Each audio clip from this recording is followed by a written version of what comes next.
पार्टनरशिपचा हा प्रश्न तुम्ही कसा सोडवता आणि आपण कसा सोडवतो ते पाहूया. काय म्हणतोय प्रश्न? शुभमने 2400 रुपये गुंतवून झाडू बनवण्याचा एक छोटा व्यवसाय सुरू केला. 3 महिन्यानंतर पवनने त्यात काही रक्कम गुंतवून भागीदारी केली. एका वर्षानंतर, म्हणजे बिझनेस किती वर्षाचा आहे? एका वर्षाचा आहे. लगेच लिहून घ्यायचं शुभम आणि पवन. शुभमने किती रुपये गुंतवले? 2400. आणि कितीसाठी? 1 वर्षाचा बिझनेस आहे तर त्याचे पैसे 12 महिन्यांसाठी गुंतले.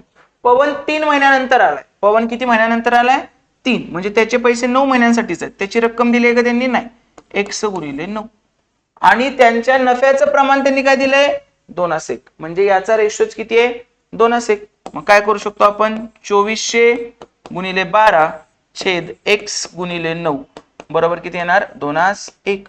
चला सॉल्व करू आपण. हे कसं कसं करणार? 3 त्रिक 9, 3 चौक 12, 3 8 ते 24, परत 2 दुनी 4 म्हणजे 800 दुनी 1600. x बरोबर किती आलं? 1600. तर शुभमने पवनने गुंतवलेली रक्कम किती आहे? 1600 रुपये. वेगळं काही करायचं नसतं. पार्टनरशिप मध्ये आपण काय शिकलोय?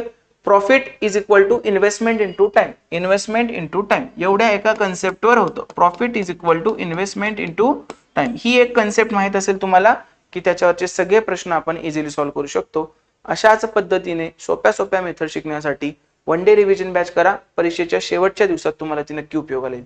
Thank you so much.